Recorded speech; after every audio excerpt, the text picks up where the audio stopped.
अस्सलाम वालेकुम, कैसे हैं आप सब। तो आज हम स्टार्ट करने जा रहे हैं एक्सरसाइज 5A का क्वेश्चन नंबर 4। तो मेरे पास ये बुक 3 है जिसको हम D3 भी बोलते हैं और उसका ये अपडेटेड 7th एडिशन यानी न्यू एडिशन मेरे पास मौजूद है। तो इस न्यू एडिशन का ये चैप्टर नंबर 5 चल रहा है। मैंने इस चैप्टर नंबर 5 के नेम से एक सेपरेट प्लेलिस्ट बना दी हुई है, उसका लिंक भी नीचे डिस्क्रिप्शन में दे दिया है ताकि आपको इस चैप्टर से रिलेटेड तमाम सोल्यूशंस एक ही जगह पर आसानी से इसी प्लेलिस्ट में मिल सकें। इसके अलावा आपको डिस्क्रिप्शन में मेरे सोशल अकाउंट्स के लिंक यानी मेरी फेसबुक प्रोफाइल और मेरी इंस्टाग्राम प्रोफाइल का लिंक भी मिल जाएगा। आप इन्हीं अकाउंट्स के थ्रू अपने क्वेश्चंस को, सजेशंस को मुझ तक भी पहुंचा सकते हैं।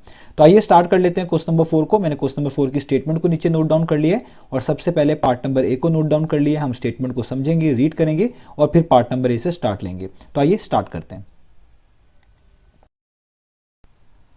तो अब आपको सामने स्क्रीन पर क्वेश्चन नंबर 4 की स्टेटमेंट भी लिखी हुई नजर आ रही है, नीचे पार्ट नंबर ए भी लिखा हुआ नजर आ रहा है। तो सबसे पहले हम क्वेश्चन नंबर 4 की स्टेटमेंट को रीड करेंगे, समझेंगे, फिर हम पार्ट नंबर ए से स्टार्ट लेंगे। तो क्वेश्चन नंबर 4 की स्टेटमेंट में लिखा हुआ है simplify each of the following, यानी सबसे पहले आपको कहा जा रहा है कि आपने क्वेश्चन नंबर 4 के तमाम पार्ट्स को सिंप्लीफाई करके दिखाना है।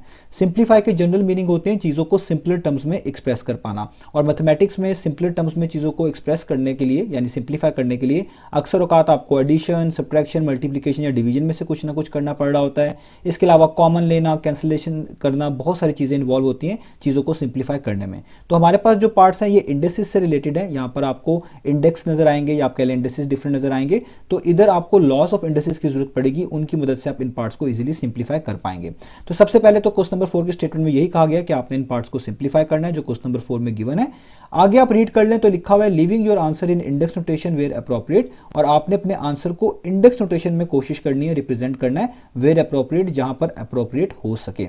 अब इंडेक्स नोटेशन क्या होती है इससे पहले क्वेश्चन में मैं बताता आ रहा हूं। जैसे फॉर एग्जांपल अगर मैं यहां पर एक टर्म लिखता हूं 2⁻3, मैंने उसको पढ़ा 2⁻3, इसमें जो ये 3 है ये कहलाता है इंडेक्स, इसको हम बोलते हैं इंडेक्स। इसको आप पार भी कह सकते हैं, इसको आप एक्सपोनेंट भी कह सकते हैं। और इस इंडेक्स के नीचे जो 2 लिखा होता है इसको हम बोलते हैं बेस। तो ये होता है आपके पास बेस। तो आपके पास कोई भी टर्म, आप कह लें कोई वेरिएबल, कोई लेटर, कोई नंबर इस फॉर्म में लिखा हो कि आपको इस तरह इंडेक्स नजर आ रहा हो, उसके नीचे बेस मौजूद हो, तो आप कहते हैं कि ये चीज इंडेक्स नोटेशन में रिप्रेजेंट की गई है। तो यहां पर भी आपको यही कहा गया है कि क्वेश्चन नंबर 4 में जो डिफरेंट पार्ट्स हैं आपने पहले इनको सिंप्लीफाई कर लेना है और एट द एंड आपका आंसर इंडेक्स नोटेशन में होना चाहिए जहां पर अप्रोप्रिएट हो सके, यानी कुछ इस जैसा दिखना चाहिए। तो उम्मीद है आपको स्टेटमेंट क्लियर होगी। अब हम पार्ट नंबर ए से स्टार्ट लेते हैं। तो पार्ट नंबर ए को स्टार्ट करने के लिए आपको आज एक नए लॉ ऑफ इंडेक्सेस की जरूरत पड़ेगी। इससे पहले भी हम डिफरेंट लॉस डिस्कस करते आए वीडियोस में जो उधर उन क्वेश्चंस के लिए जो है आप कह लें हमें हेल्प करते थे।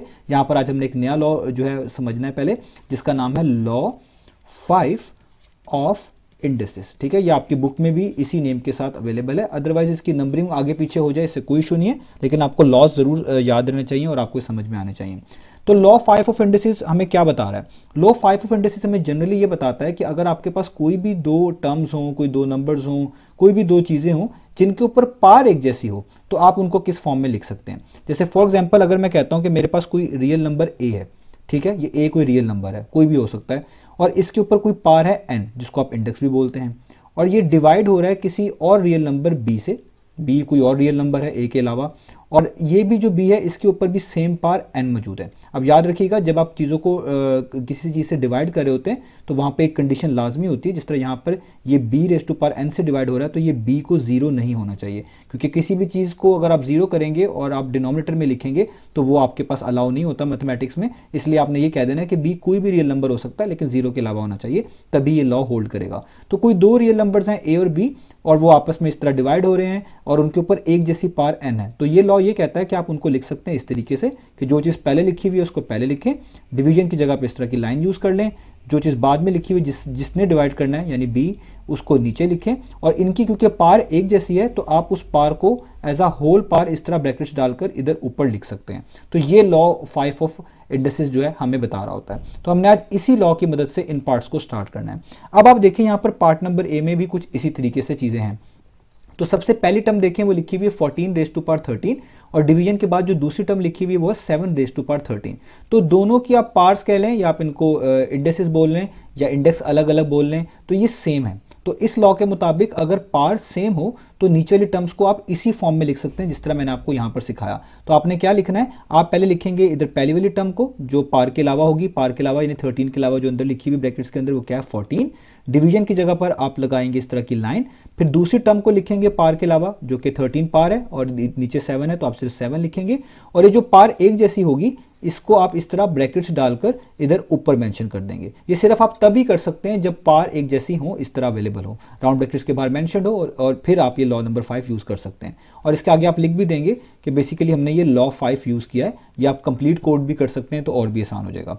अब जब आपने यहाँ तक कर लिया तो देखिए 14 7 पर डिवाइड होता है, क्यों? क्योंकि 7 1 टाइम्स 7 होता है, 7 2 टाइम्स 14 होता है। तो आपके पास क्या आंसर आ गया, यहाँ पर आ गया 2, और नीचे तो 1 बचा, 1 को लिख लें तो भी ठीक है, ना लिखें तो भी ठीक है, और ऊपर जस्ट 13 बचा, तो आप यहाँ पे लिख लें 2 रेज़ टू पावर 13। आपको ब्रैकेट्स यहाँ पर लगाने की जरूरत नहीं है, अगर आप लगा भी लें 2 के इर्द गिर्द तो भी सही है, वरना ना भी लगाएं तो भी सही है। तो आपका आंसर आ गया 2 रेज़ टू पावर 13। और देखिए 2 रेज़ टू पावर 13 एक तरह का इंडेक्स नोटेशन में ही रिप्रेजेंट किया गया है, इसमें 2 बेस है और इसका इंडेक्स 13 है। तो यही हमें क्वेश्चन में कहा था कि आपने अपने इन पार्ट्स को सिंप्लीफाई करना है और कोशिश करनी है कि आंसर इंडेक्स नोटेशन में आए, तो ये मैंने इंडेक्स नोटेशन में इसके आंसर को कोड कर दिया।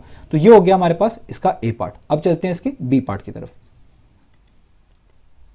तो अब आपको सामने स्क्रीन पर पार्ट नंबर बी लिखा हुआ नजर आ रहा है। यहां पर आप देख सकते हैं जो फर्स्ट टर्म है वो राउंड ब्रैकेट्स के अंदर लिखी हुई है 9 रेज़ टू पावर 5 और इसकी होल पावर बाहर 4 मौजूद है। आगे डिवीजन का सिंबल है, नेक्स्ट टर्म ब्रैकेट्स के अंदर 3 लिखी हुई है और उसके ऊपर होल पावर 20 है, यानी 3 रेज़ टू पावर 20 आपको यहां पर लिख के दी गई है।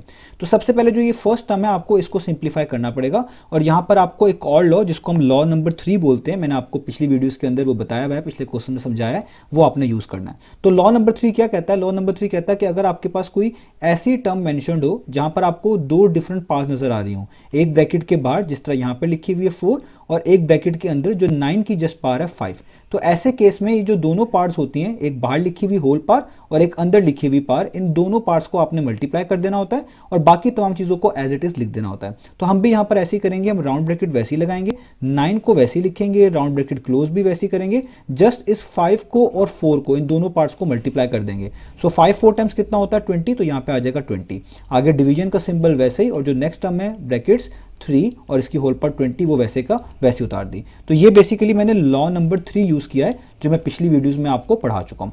अब आप देख सकते हैं यहाँ पे हमें लॉ नंबर 5 ही लगाना है। यहाँ पर 2 डिफरेंट टर्म्स हैं लेकिन उनके ऊपर जो पार्ट्स हैं वो एक जैसी हैं। तो जब पार एक जैसी हो, बेशक टर्म्स डिफरेंट हो, आप उनको कैसे लिख सकते हैं लॉ नंबर 5 के मुताबिक? हम सबसे पहले जो फर्स्ट टर्म है उसमें जो ब्रैकेट्स के अंदर आपको लिखी हुई है चीज 9, उसको लिखेंगे, पार को अभी नहीं लिखेंगे यानी 9 लिखेंगे, डिवीजन की जगह पे आपको पता हम इस तरह की लाइन यूज करेंगे। अब जो नेक्स्ट टर्म है जो ब्रैकेट्स के अंदर लिखी हुई जस्ट उसको मेंशन करेंगे जो कि 3 है, और अब ब्रैकेट्स लगाकर जो इनकी पार है जो कि एक जैसी होनी चाहिए उसको यहाँ पर होल पार के तौर पे सबसे ऊपर मेंशन कर देंगे जो कि 20। आगे आपने चीजों को वैसे ही सॉल्व करना है। 3 1 टाइम्स 3 होता है, 3 3 टाइम्स 9 होता है, तो आपके पास अब बच गया 3, नीचे वाले 1 को लिखने की जरूरत नहीं होती, ऊपर 20 वैसे का वैसे ही आ जाएगा। तो आंसर आ गया 3 रेज़ टू पावर 20। तो देखिए आपने बी पार्ट को सिंप्लीफाई भी कर दिया और आपने अपने आंसर को इंडेक्स नोटेशन में ही रिप्रेजेंट किया है। तो यहां पर आपका ये बी पार्ट हो गया। अब चलते हैं इसके नेक्स्ट पार्ट की तरफ। तो अब हम स्टार्ट कर लेते हैं पार्ट नंबर सी को। तो पार्ट नंबर सी में आप देख सकते हैं यहाँ पे राउंड ब्रैकेट्स लगी हुई हैं, उसके अंदर लिखा हुआ है m/2 और बाहर होल पावर 5 मौजूद है। तो इस पार्ट को भी सिंप्लीफाई करने के लिए आपको लॉ नंबर 5 ही की जरूरत पड़ेगी। तो लॉ नंबर 5 क्या था? लॉ नंबर 5 ये कहता था कि अगर आपके पास 2 टर्म्स लिखी हो डिफरेंट लेकिन उनके ऊपर जो पार है वो एक जैसी हो तो आप उनको इस तरह ऊपर नीचे लिख सकते हैं और उनकी जो सेम पार है वो यहाँ पर आ जाती है। तो अगर आप नोटिस करें जो पार्ट नंबर सी में हमारे पास चीज़ें लिखी हुई है मेंशन्ड है वो बिल्कुल इस लॉ 5 ऑफ इंडिसेस की राइट हैंड साइड से मैच कर रही हैं। यहाँ पे ऊपर देखें m लिखा हुआ है, नीचे एक और टर्म 2 लिखी हुई है, दोनों डिफरेंट है, और राउंड ब्रैकेट्स के बाहर यहाँ पर इनकी होल पार 5 मौजूद है, जिसका यही मतलब है कि ये पार बेसिकली m के ऊपर भी थी और यही पार सेम 2 के ऊपर भी थी। तो जिस तरह हम इस लॉ को इधर से इस फॉर्म में कन्वर्ट कर सकते हैं, यानी कोई चीज़ इस फॉर्म में लिखी हो तो इस फॉर्म में बना सकते हैं, इसी तरह इसको वापस इससे इस फॉर्म में भी ला सकते हैं। बस फर्क ये है कि आप यहाँ पर डिवीजन का सिंबल डाल लें तो भी ठीक है और ऊपर नीचे लिखे रहने दें तो भी ठीक है। तो आप इसको इस तरह भी याद रख सकते हैं कि जब भी कोई चीज़ें ऊपर नीचे इस तरह लिखी हों और राउंड ब्रैकेट्स हों और बाहर कोई सेम पार मौजूद हो, होल पार मौजूद हो, तो वो होल पार इन दोनों पर अलग अलग अप्लाई होगी, हर अंदर लिखी हुई चीज़ पर अलग अलग आएगी। यानी जो होल पार 5 है ये m के ऊपर अलग से आएगी, यानी आप इसको लिख सकते हैं m रेज़ टू पावर 5, और यही होल पावर 5 जो नीचे 2 लिखा हुआ है उस पर इस तरह अलग से आएगी। तो ये एक तरह की लॉ नंबर 5 ही की इंटरप्रिटेशन है। ये जो चीज़ मैंने लिखी है ये वाली, ये बिल्कुल इसकी राइट हैंड साइड के मुताबिक ही मैंने लिखी है। अब आप देखिए m रेज टू पावर 5 को तो आप फर्दर सॉल्व नहीं कर सकते, ये तो वैसे का वैसे ही रहेगा। अब 2 रेज टू पावर 5 का क्या मतलब है? 2 रेज टू पावर 5 का मतलब है कि आपने 2 को लिखना है 5 टाइम्स मल्टीप्लाई करके, यानी यहाँ पे 5 टाइम्स आप इस तरह लिख लें 2, जैसे मैंने लिख लिया ये 5 टाइम्स 2 है। पहले 2 को 2 से मल्टीप्लाई करें 4 होता है, 4 को 2 से करें 8 होता है, 8 को 2 से करें 16 और 16 को 2 से करें तो आपके पास आता है 32। तो आपके पास आंसर आ गया m raise to power 5 divided by 32। तो यही आप बेसिकली इसका आंसर को कोड कर सकते थे, इससे आगे आप नहीं कर सकते। तो यही इसकी सिंप्लीफिकेशन हो गई। तो पार्ट नंबर सी का आंसर आ गया m raise to power 5 divided by 32। यही हमने फाइंड आउट करके दिखाना था। अब हम चलते हैं इसके नेक्स्ट पार्ट की तरफ। तो अब आपको सामने स्क्रीन पर पार्ट नंबर डी लिखा हुआ नजर आ रहा है। यहाँ पर आप देख सकते हैं राउंड ब्रैकेट्स लगी हुई हैं, अंदर एक फ्रैक्शन लिखी हुई है 3/n² और बाहर होल पावर 3 मौजूद है। तो यहाँ पर भी पिछले पार्ट की तरह लॉ नंबर 5 ही यूज करना है। लॉ नंबर 5 यही कहता है कि अगर दो डिफरेंट टर्म्स हो लेकिन पार्ट्स के लिहाज से सेम हो तो आप उनको ऊपर नीचे लिखते हैं और उनकी जो सेम पार होती है वो ब्रैकेट्स के बाहर आ जाती है। और अगर कोई चीज़ इस फॉर्म में पहले से लिखी हुई आ जाए, जैसे यहाँ पर लिखी हुई आ गई है, ऊपर नीचे दो डिफरेंट टर्म्स है और इनके ऊपर बाहर एक ही जैसे यानी सेम होल पावर 3 मौजूद है, तो आप इनको वापस अलग अलग करके भी लिख सकते हैं। तो आपने यहाँ पर यही करना है कि जो होल पावर 3 है ये 3 पर अलग से अप्लाई होगी और नीचे जो n² लगा हुआ है उस पर अलग से अप्लाई होगी। यानी आप लिखेंगे 3 रेज टू पावर 3, ये पावर 3 जो है 3 के ऊपर अलग से आ गई और नीचे जो n² लगा हुआ है इसके ऊपर ये पावर 3 इस तरीके से आपने अलग से अप्लाई कर देनी है। अब 3 रेज टू पावर 3 का मतलब है 3 को 3 टाइम्स लिखें और मल्टीप्लाई करें कुछ इस तरीके से।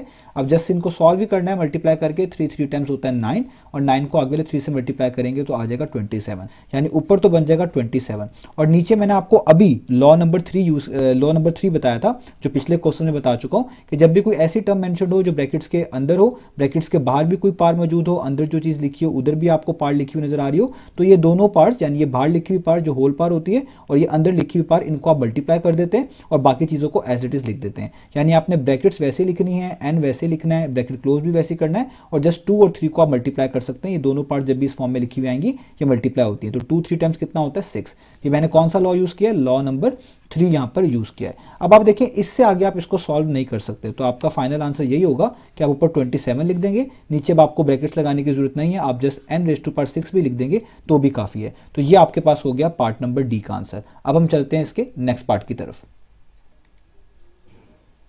तो अब आपको सामने स्क्रीन पर पार्ट नंबर ई लिखा हुआ नजर आ रहा है। तो पार्ट नंबर ई में आप देख सकते हैं राउंड ब्रैकेट्स हैं, अंदर एक फ्रैक्शन मेंशन्ड है जिसमें लिखा हुआ है p raise to power 4 divided by q और होल पावर यहाँ पर 6 मौजूद है। तो यहाँ पर अगेन आपने लॉ नंबर 5 ही यूज करना है। तो लॉ नंबर 5 यही बताता है कि दो अगर अलग अलग टर्म्स हो लेकिन उनके ऊपर पार एक जैसी हो तो आप उनको ऊपर नीचे लिखते हैं और उनकी सेम पार को ब्रैकेट्स के बाहर लिख देते हैं। और अगर कोई चीज़ पहले से इस फॉर्म में आ जाए कि ऊपर नीचे लिखी हो, डिफरेंट हो और बाहर एक ही होल पार मौजूद हो, तो आप उनको वापस इस फॉर्म में लिखते हैं, जिसका मतलब होता है उस पार को अलग अलग हर टर्म के ऊपर लगाया जाता है। तो यहां पर कुछ इसी फॉर्म में फ्रैक्शन मेंशन्ड है, ऊपर p रेज टू पावर 4 है, नीचे q है, ये दोनों डिफरेंट भी है और बाहर होल पार एक जैसी 6 ही गिवन है। तो इस लॉ के मुताबिक आपने इस 6 पार को इन दोनों चीजों के ऊपर यानी p रेज टू पावर 4 पे भी और नीचे लिखी q पे भी अलग अलग अप्लाई कर देना है। तो आपको क्या लिखना पड़ेगा? आपको लिखना पड़ेगा p रेज टू पावर 4 इधर ब्रैकेट्स और इसके ऊपर पार 6 अलग से आ जाएगी और नीचे आपके पास q आ जाएगा और इसके ऊपर ये पार 6 अलग से आ जाएगी। आप यहाँ पे भी ब्रैकेट्स लगा लें तो भी ठीक है, ना लगाएं तो ज्यादा बेहतर है। अब आपने लॉ नंबर 3 दोबारा से यूज करना है। लॉ नंबर 3 ये कहता है कि कोई भी इस तरह की टर्म्स लिखी हुई आए जिसमें बाहर होल पार भी मौजूद हो और ब्रैकेट्स के अंदर जो चीज लिखी हो उसमें भी आपको पार लिखी हुई नजर आ रही हो, तो इस होल पार को और अंदर वाली पार को आप मल्टीप्लाई कर देते हैं और बाकी चीजों को आप एज इट इज लिख देते हैं। तो यहाँ पे आपने p को एज इट इज लिख देना है और 4 और 6 मल्टीप्लाई हो जाएंगे। 4 6 टाइम्स कितना होता है 24, तो यहाँ पे 24 आ जाएगा और नीचे q रेज टू पावर 6 वैसे का वैसे ही रहेगा। तो ये आपने इसका आंसर निकाल लिया पार्ट नंबर ई का। इससे ज्यादा आप इसको सिंप्लीफाई नहीं कर सकते। तो यहाँ पर ये हो गया पार्ट नंबर ई। अब चलते हैं इसके नेक्स्ट पार्ट की तरफ। तो अब आपको सामने स्क्रीन पर पार्ट नंबर एफ लिखा हुआ नजर आ रहा है। तो यहाँ पे आप देख सकते हैं राउंड ब्रैकेट्स है, उसके अंदर एक फ्रैक्शन मेंशन्ड है जो कि है negative x over y square और होल पावर 4 मौजूद है। तो यहां पर भी आपको लॉ नंबर 5 ही को यूज करना पड़ेगा। लॉ नंबर 5 आपको ये बताता है कि अगर आपके पास दो डिफरेंट टर्म्स हो और उनके ऊपर पार जो है वो एक जैसी हो, जिस तरह यहां पर आप देख सकते हैं a और b के ऊपर पार n मौजूद है, तो आप उसको इस तरह की फ्रैक्शन फॉर्म में लिख सकते हैं कि उन दोनों चीजों को ऊपर नीचे लिखेंगे जिस तरह यहां पर a और b को लिखा गया है और वो जो सेम पार होगी वो इस तरह ब्रैकेट्स के बाहर आ जाएगी। और अगर कोई चीज पहले से इस फ्रैक्शन की फॉर्म में हो यानी ऊपर नीचे लिखी हो, बाहर होल पार मौजूद हो, तो आप वापस उसको इस फॉर्म में कन्वर्ट कर सकते हैं। और इस फॉर्म का मतलब है कि जो पार यहां पर बाहर होल पार के तौर पे लिखी होती है उसी चीज को आप अंदर लिखी हुई तमाम चीजों पर अलग अलग अप्लाई कर देते हैं। यही यहां पर हो रहा होता है। तो आपके पास देखें जो पार्ट लिखा हुआ है पार्ट नंबर एफ, इसमें पहले से एक चीज फ्रैक्शन फॉर्म में गिवन है। ऊपर आप देख सकते हैं एक्स मेंशनड है, नीचे वाई स्क्वायर मेंशनड है। ये दोनों डिफरेंट चीजें हैं और इनके ऊपर जो होल पार है ब्रैकेट्स के बाहर वो एक जैसी है, जाहिर बात है वो 4 है। तो इस लॉ को यूज करते हुए आपने इस 4 पार को अंदर लिखी हुई हर एक चीज पर अलग अलग अप्लाई करना है। तो हम इस माइनस पे कैसे अप्लाई करेंगे? तो याद रखें जब भी राउंड ब्रैकेट्स के अंदर इस तरह का माइनस लिखा हो इसका मतलब होता है -1। तो ये एक तरह का -1 नहीं लिखा हुआ है, खाली माइनस लिख लें या -1 लिख लें, दोनों के मीनिंग सेम होते हैं। और वैसे भी आपको पता है 1 से कोई भी चीज मल्टीप्लाई हो कोई फर्क नहीं पड़ता, तो इसलिए अगर आप इस माइनस के आगे 1 भी लिख देंगे तो भी कोई इशू की बात नहीं है। तो इसलिए जब हम ये पार 4 अप्लाई करेंगे तो इस माइनस पे कैसे अप्लाई करेंगे? हम इसकी जगह पे लिखेंगे -1 ताकि हमारे लिए आसानी हो जाए और ये पार 4 इसके ऊपर इस तरीके से आ जाएगी। आगे चीजें मल्टीप्लाई हो रही हैं तो मल्टीप्लाई का साइन, यही पार 4 एक्स पे आएगी तो आप लिखेंगे x रेज टू पावर 4 और यही पावर 4 वाई स्क्वायर पे आएगी तो आप नीचे लिखेंगे वाई स्क्वायर और इसके ऊपर पावर 4। अब ये चीजें मैं आपको पहले भी बता चुका हूं कि जब भी कोई ब्रैकेट्स के अंदर ऐसी आपके पास नंबर मेंशन्ड हो जो कि नेगेटिव हो और बाहर जो पार मेंशन्ड हो होल पार वो इवन हो, तो जब भी कोई नेगेटिव नंबर आता है और उसकी इवन पार होती है तो नेगेटिव साइन हमेशा पॉजिटिव हो जाता है। यहाँ पे आप देखिए -1 लिखा हुआ है और बाहर जो पार है ऊपर होल पार वो 4 है, 4 एक इवन नंबर है, तो इस नेगेटिव ने जो क्या हो जाना है वो हो जाना है पॉजिटिव। 1 के ऊपर पार 4 आपको अलग से अप्लाई करनी पड़ेगी। 1 की पार 4 का मतलब है 1 को 4 टाइम्स इस तरह आप लिखें और 1 को 4 टाइम्स लिखने से कोई इशू नहीं होने वाला, दोबारा 1 ही मिलेगा। 1 1 टाइम्स 1 होता है, अगेन 1 1 टाइम्स 1 होता है और 1 1 टाइम्स 1 होता है, यानी 1 रेज टू पावर 4 तो 1 ही हो जाएगा और माइनस जो है वो इस इवन पार की वजह से माइनस जो होता है वो क्या हो जाता है प्लस हो जाता है। ये तमाम केसेस में चीजें वर्क करती हैं जब भी ब्रैकेट्स के अंदर कोई ऐसा नंबर लिखा हो जिसके पीछे नेगेटिव का साइन हो और बाहर होल पार लाजमी कोई इवन नंबर हो। इवन नंबर का मतलब ऐसा नंबर जो 2 के टेबल पर आता हो, तो आपने माइनस को पॉजिटिव बना देना होता है और उस नंबर पे अलग से पार अप्लाई कर देनी होती है, जिस तरह मैंने यहाँ पर आपको अप्लाई करके दिखा दी। अब बाकी चीजें आप यहाँ पर लिखेंगे मल्टीप्लाई वैसे ही, एक्स रेज टू पावर 4 वैसे ही। अब यहाँ पर आपको लॉ नंबर 3 यूज करना है। लॉ नंबर 3 भी अब आपको याद हो गया होगा, मैंने पिछले पार्ट्स में भी समझाया और इससे पिछले क्वेश्चन में भी समझाया। तो लॉ नंबर 3 कहता है कि अगर आपके पास कोई ऐसी टर्म मेंशन्ड हो जहां पर बाहर आपको होल पार्ट लिखी हुई नजर आ रही हो, जैसे यहाँ पर 4 लिखी हुई है और ब्रैकेट्स के अंदर भी आपको कोई पार्ट लिखी हुई नजर आ रही हो, तो ऐसे केस में तो आपने इन पार्ट्स को जस्ट मल्टीप्लाई कर देना होता है। इस होल पार को जो कि बाहर लिखी हुई है 4 और ये अंदर लिखी हुई पार को जो कि 2 है, इनको मल्टीप्लाई कर देना होता है। तो 2 टाइम्स 4 कितना होता है? वो होता है 8। तो आपने बाकी चीजें वैसे लिखनी है, यानी y को वैसे लिखना है और ये 2 4 टाइम्स कितना हो जाएगा? ये हो जाएगा 8। आप यहाँ पर ब्रैकेट्स अब नहीं डालेंगे, अगर पीछे कोई नेगेटिव साइन होता है, कोई चीज मल्टीप्लाई होती है तो जरूर डाल देते, डाल लें तो भी कोई इशू नहीं है, ना डालें तो बेहतर है। अब यहां तक आपने कर लिया। अब देखिए ये 1 मल्टीप्लाई हो रहा है इस पूरी फ्रैक्शन से और 1 किसी भी चीज से मल्टीप्लाई हो उसमें कोई फर्क नहीं डालता, तो आप इस 1 को ना भी लिखें, just x raise to power 4 divided by y raise to power 8 लिख दें तो भी काफी है। अदरवाइज आप यूं भी कह सकते थे 1 जब x रेज टू पावर 4 से मल्टीप्लाई होगा तो x रेज टू पावर 4 ही आएगा और नीचे y रेज टू पावर 8 नहीं आना था। दोनों तरीकों से आप समझ सकते हैं। तो ये हमने इसका f पार्ट कर लिया। तो यहां पर हमारे पास ये तमाम पार्ट्स खत्म हुए। उम्मीद है आपको चीजें समझ आई होंगी। इंशाल्लाह नेक्स्ट वीडियो में मिलेंगे बाकी सॉल्यूशंस के साथ।